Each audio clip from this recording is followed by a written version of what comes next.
नमस्कार दोस्तों।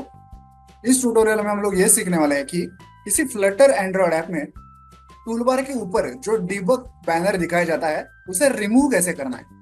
सबसे पहले ये डीबग बैनर होता क्या है और कहाँ पे दिखता है ये जान लेते हैं। तो चलिए इस ऐप को पहले रन करके देखते हैं। तो देखिए, मैंने ऐप को मोबाइल डिवाइस पे रन किया है और ऐप के टूल बार के ऊपर राइट साइड में जहाँ पे मोबाइल डिवाइस का बैटरी परसेंटेज दिख रहा है वहां पे आपको एक तिरछा लाल कलर का दीपक बैनर दिखाई दे रहा होगा। ओके, मरून लाल कलर का बैनर है और उसके ऊपर सफेद अक्षरों में डीबग ऐसा लिखा हुआ है। ओके ओके, क्योंकि फिलहाल हम लोग डीबग मोड में है, ऐप को हम लोग डेवलप कर रहे हैं, डीबग कर रहे हैं, इसलिए यहाँ पे डीबग बैनर दिखाया जा रहा है। तो इसे रिमूव कैसे करना है ये आज हम लोग इस ट्यूटोरियल में सीखने वाले हैं। ओके, तो चलिए ट्यूटोरियल को शुरू करते हैं। तो सबसे पहले आपको करना यह है कि इस लिब फोल्डर में मेन डॉट डाट फाइल को ओपन करना है। यहाँ पे देखिए, ये इंपोर्ट्स, सबसे पहले ये मेन फंक्शन कॉल होता है जिसके अंदर हम हमारा ये माई ऐप नाम का ऐप क्रिएट करते हैं।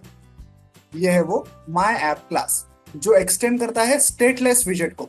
इसका मतलब है कि इस माई ऐप के अंदर जो भी चीजें हम लोग कोड करेंगे उनकी स्टेट आगे जाके हम लोग मॉडिफाई नहीं कर सकते, वो सारी चीजें स्टैटिक है।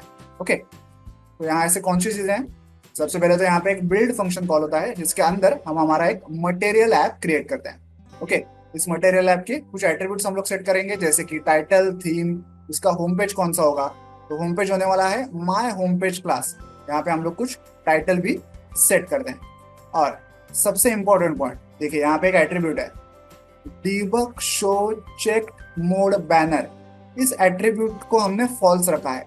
ओके, ये फॉल्स रखने से जो बैनर हमें पहले दिखाई दे रहा था हमारे ऐप में वो अब दिखाई देना बंद हो जाएगा। ओके, बाय डिफॉल्ट इसकी वैल्यू ट्रू होती है इसलिए ये हमें दिखाई देता है।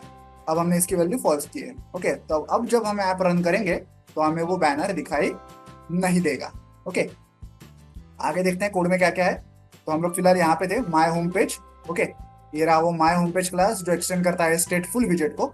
तो इस क्लास के अंदर जो भी चीजें हम लोग क्रिएट करेंगे उनकी स्टेट आगे जाके हम लोग मॉडिफाई कर सकते हैं। तो सबसे पहले इस क्लास के एक स्टेट क्रिएट करेंगे ऐसे, जिसका नाम है underscore my home page state. ये रहा वो underscore my home page state class. यहाँ पे सबसे पहले बिल्ड फंक्शन कॉल होता है जिसके अंदर हम लोग एक स्कैफोल्ड विजेट क्रिएट करते हैं। स्कैफोल्ड मतलब ये पूरे यूआई का बेस है, इसके ऊपर हम लोग सारे यूआई कंपोनेंट्स को क्रिएट करेंगे। इस स्कैफोल्ड विजेट के दो इंपॉर्टेंट एट्रीब्यूट्स हैं, एक है ऐप बार और एक है बॉडी। ऐप बार मतलब हमारा टूल बार। इस प्रकार से हम लोग ऐप बार विजेट का यूज करके हमारा ऐप का टूल बार क्रिएट करते हैं। यहाँ पे उसका बैकग्राउंड कलर और उसका टाइटल मेंशन करते हैं, तो यहाँ पे हमारा टूल बार रेडी हो जाता है। और बॉडी के अंदर एक सेंटर विजेट हमने यूज किया है, इसके अंदर एक टेक्स्ट विजेट यूज किया है जिसके अंदर हेलो वर्ल्ड ऐसा टेक्स्ट लिखा हुआ है। तो ये हेलो वर्ल्ड टेक्स्ट जो है वो स्क्रीन के एकदम सेंटर में हमें दिखाई देगा। ओके, और इस हेलो वर्ल्ड टेक्स्ट की कुछ स्टाइलिंग हमने यहाँ पे की है टेक्स्ट स्टाइल विजेट का यूज करके। यहाँ पे उसकी फॉन्ट साइज और फॉन्ट वेट हम लोग मेंशन कर रहे हैं। ओके, तो ये सारा यूआई तो बेसिक है, इसका कोई इंपॉर्टेंस नहीं है। इस ट्यूटोरियल का मकसद ये है कि वो बैनर जो है उसे कैसे रिमूव करना है। तो ये सिर्फ आपको एक एट्रीब्यूट आपको मेंशन करना है आपके मटेरियल ऐप के अंदर और इस एट्रीब्यूट की वैल्यू आपको फॉल्स लिखनी है। ओके, ये इस पूरे ट्यूटोरियल का मोटो है। ओके, तो चलिए अब इस ऐप को दोबारा रन करके इसे चेक करते हैं। तो ऐप जो है दोबारा रन हो चुका है और अब आप देख सकते हैं कि टूल बार के ऊपर राइट साइड में आपको कोई भी डीबग बैनर दिखाई नहीं दे रहा है। ओके, तो आई होप आप ये पूरा ट्यूटोरियल समझ गए होंगे। वीडियो में दिखाए गए इस कोड को डाउनलोड करने के लिंक मैंने वीडियो के नीचे डिस्क्रिप्शन बॉक्स में दे दिया, आप चाहें तो वहां से कोड डाउनलोड कर सकते हैं। वीडियो को एंड तक देखने के लिए धन्यवाद। Thank you.